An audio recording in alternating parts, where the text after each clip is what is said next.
And next up at UFC Seattle, we've got Lerryan Douglas taking on Julian Juicy J. Erosa. Carlos, who are you going with in this one? Um, I'm going to go with Douglas in this one. I feel that he has the better striking, probably the harder hitter out of the two. Um, Mr. Juicy J here, he likes to come forward and he likes to press. And, he's a solid fighter too, but he leaves a lot of openings. So I just feel that Douglas is going to find the counters a little bit easier than he thinks. Erosa, though, he's very resilient. He likes to come forward, likes to push the pace, but as he gets rocked, he does fight back, even though he's got been stung.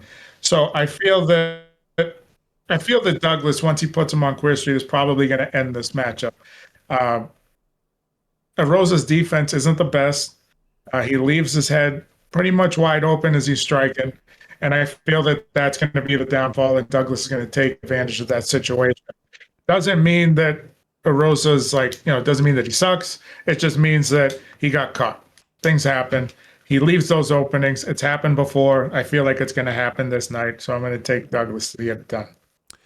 Yeah, fan of Juicy J. Erosa. Obviously, he's never in a boring fight. The guy's always in a lot of good scraps, and I think that's going to be his downfall here. 36 years old, wearing a lot of damage at this point in his UFC career. And you look at Douglas coming in, making his UFC debut, and if you didn't see the Contender Series performance where he had against Cam Teague, what a left hook. He was able to knock him out viciously.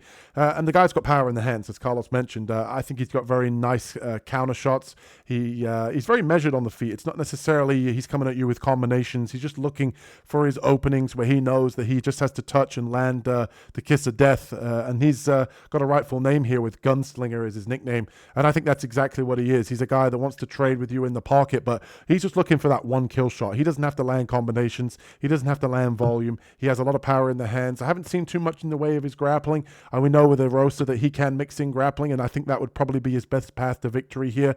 But I think ultimately on the feet, I think Douglas is going to find that kill shot and live up to that gunslinger nickname. And I think Erosa is a guy that's going to oblige, and that will be his downfall here. I think Erosa gets caught. I think he gets knocked out. And I think we see Douglas here get the first round knockout here for his UFC debut. And I think he's definitely a guy to watch out for with the power in the hands. Former LFA champion as well. Good organization to come from to step up into the UFC. I think Lerryan Douglas. Somebody quote me on how that first name's pronounced. I think Douglas gets this one done by knockout.